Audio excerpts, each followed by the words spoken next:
Hello, I am Minecraft Phenom 08, and welcome to the 13th episode of my second 1 Billion Iron Ingot Challenge. In today's episode, I'm going to upgrade my Void Ore Miner Tier 1 for real into a Tier 2 version, and then I'm going to do various upgrades around my base. So let's get started with that. In the last episode, I made this Tier 2 Void Ore Miner controller, but I wasn't able to complete the structure because I did not have enough of the iridium. Now, iridium only comes from void ore miners, and it is this right here.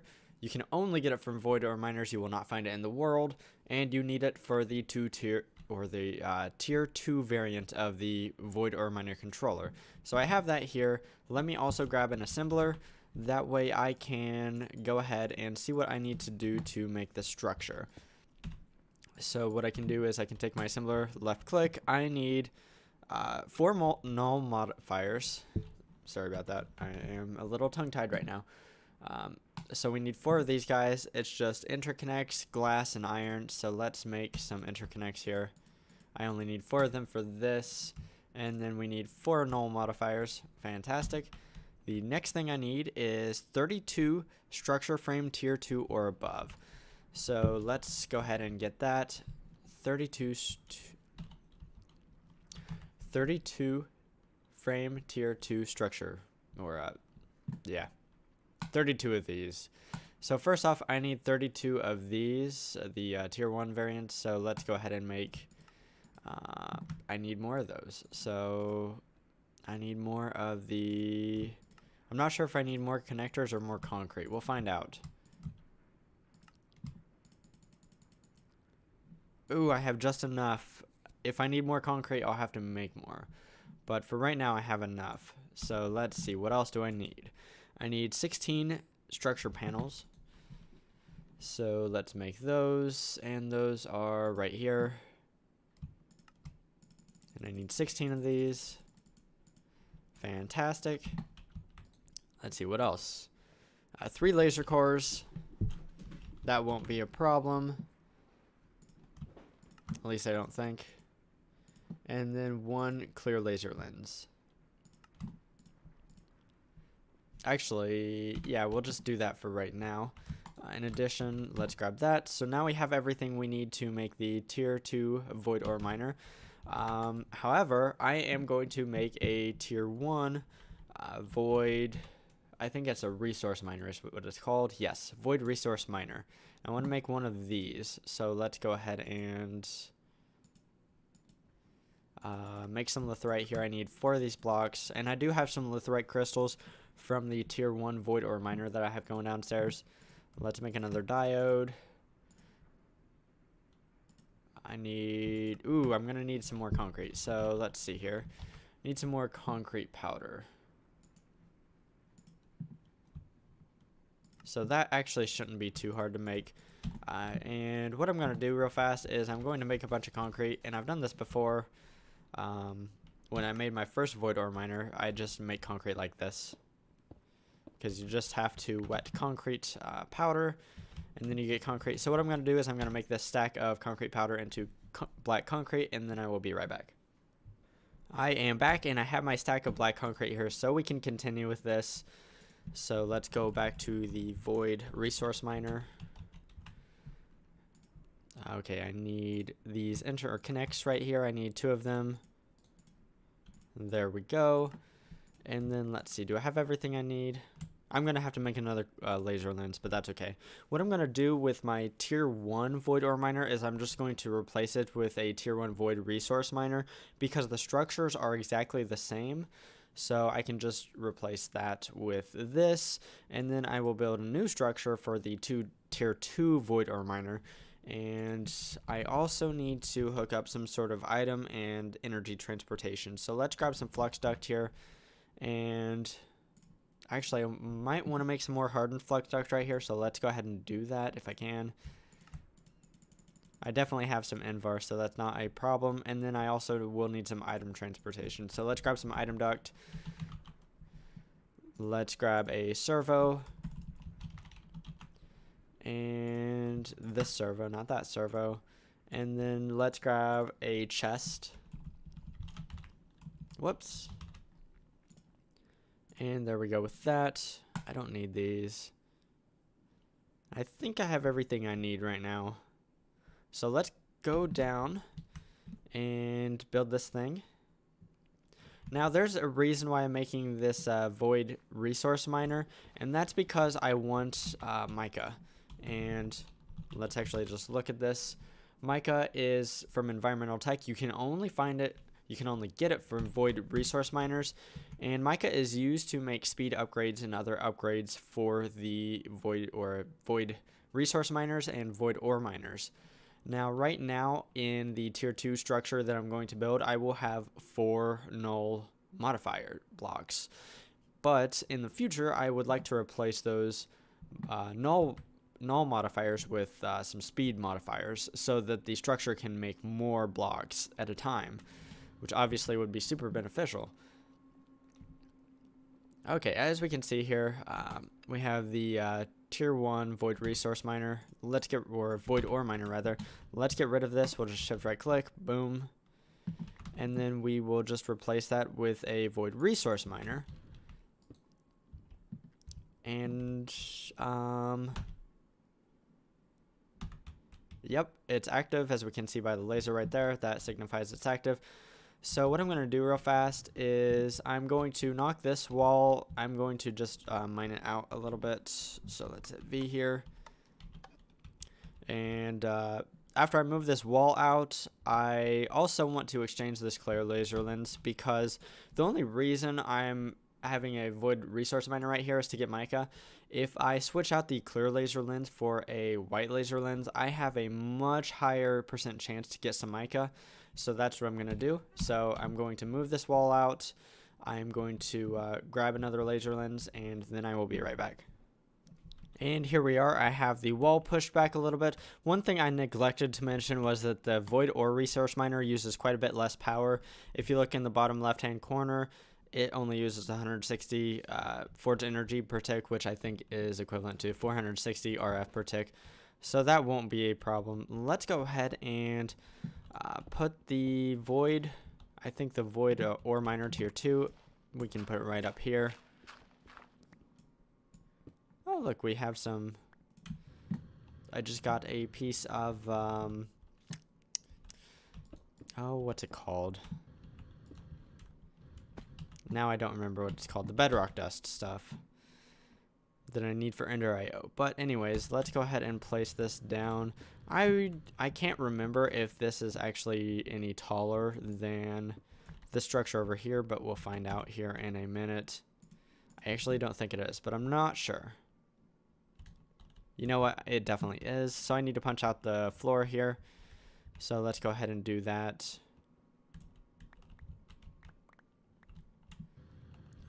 Let's put a block here. Punch that out. And then I'm not sure if this will be quite wide enough or not. So let's stand over here out of the way. Let's hold our right click. And we should be building our structure. I wonder if this isn't in the way. Okay, so I see what I did. I don't have the tier 2 structure frame here. I did not upgrade it from the interconnects that I have.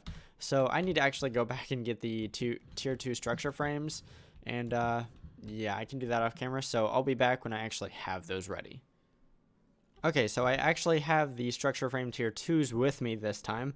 Let's go ahead and try to build the rest of this thing. We can just hold right click and it should go ahead and build. Now, if you'll notice in the bottom left hand corner, in the bottom it says it will use 575 forge energy per tick, which is actually less than the tier 1 variant uses. And that even comes with the bonus of it produces a few more blocks as well. So it produces blocks more efficiently. So obviously that's a good thing, and these null modifier blocks, like I said, I can replace those with speed upgrade blocks so that I can have this produce even more blocks per tick or whatever. So that is obviously pretty useful. Let's go ahead and put our chest right here, and what we can do for our chest is we can just item duct things over to this modular storage unit. which has the import bus attached to it, so that will automatically grab all the items that are made down here. And then lastly, I need to go ahead and get this thing power, and I will do that once again from this energy cell. So let's go ahead and set it to be output to the left as well, so that we can draw energy from over here. And then let's run that like this, and then we can just run it straight down. So that's fantastic. This thing should be getting power. Let's actually turn this thing off for right now, just to make sure that we're getting some blocks from this thing. And so far, nothing quite yet. There we go. We got some cinnabar ore. Also, one thing I wanted to do is I want to use this white laser lens over there. So let's actually grab that out. So I need this white laser lens. I need that to be over here, because this whole rig, the whole purpose of this thing is to get mica. And to do that, white laser lens will be highly beneficial. Whereas over here, I'm just generally trying to get resources in general. So it doesn't really matter what we're focused on. Hopefully we'll get some mica by the end of the episode. I'm not sure if we will or not. But while we're down here, one more thing I would like to do is adjust this reactor to produce a little more RF per tick, because obviously I added 160 RF per tick to my draw. So let's go ahead and try to get that out. So let's lower the control rods. And let's do one more. So down to 85% for all of the rods. Yeah, that's about 200 more. Actually, maybe a little bit more, but that's okay. We're pretty efficient at this point. Let's go ahead and turn the servo on. So that's cool. All the blocks that are generated here should be pulled into this unit and then imported into my applied energistic system. Okay, so I'm going to run upstairs real fast, and I'll do that off camera. So I'll be back when I'm upstairs and ready for the next project. Okay, I'm back and I'm ready for my next project, which will be upgrading my Smeltry from Tinker's Construct to automatically be able to produce the ingots of Enderium and Signalum, and then also ender pearls. So how we're going to do that is with some redstone magic. Now if we go over here, and actually what I'm going to do is, first off, I'm going to just toss some of these in here. So let's do 6 resonant end stone. Actually, you know what, let's not do all of those. Let's just do like 2 of them. We melt those down real fast, and then we'll get we'll get this resonant ender in here. And one thing I would like to point out is, if we take this gem cast and we put it in this casting table here, if we go ahead and set down a lever next to the faucet and give it a redstone signal, it will automatically cast an ender pearl. So obviously, that can be pretty useful. And actually, apparently, this redstone signal can be constant. So we can just use something like this. However, we can also automate this even further still.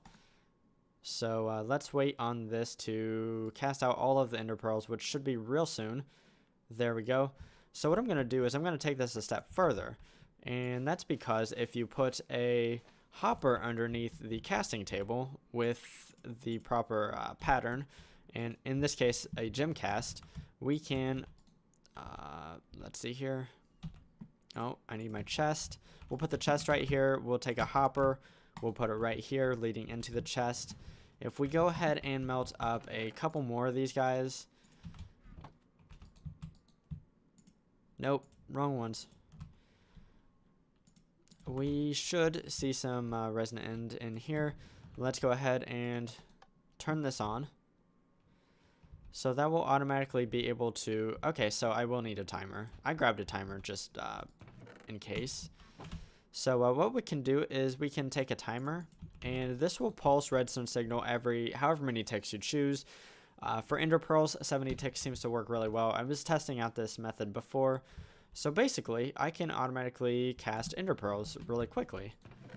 And what I'm going to do is I'm actually going to transport this up with an item duct. And actually, we need to get rid of that connection.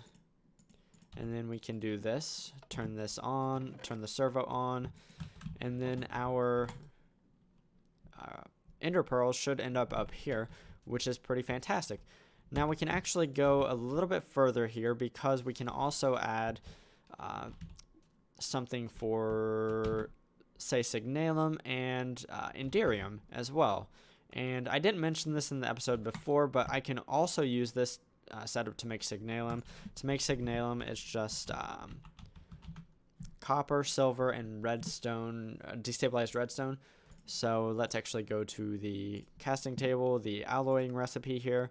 It's 3 ingots of copper, 1 ingot of silver, and a bucket of destabilized redstone equals an ingot of, or actually, how I said it, 3 ingots of copper, 1 ingot of silver, and 1 bucket of redstone equals 4 ingots of signalum, and we'll see that when I throw all this stuff in here. So let's go ahead and make 12 ingots actually. So we'll use 3 destabilized redstone ores, and those also melt up pretty quick, and then we'll throw in the copper and silver. I believe both those metals melt really quick as well. And then one more thing we can do here is, actually one more thing I want to do is I want to apply redstone signal here. The timer from RF Tools has this option to pause while redstone is active. So what I'm going to do most of the time is going to have this lever here where it is on.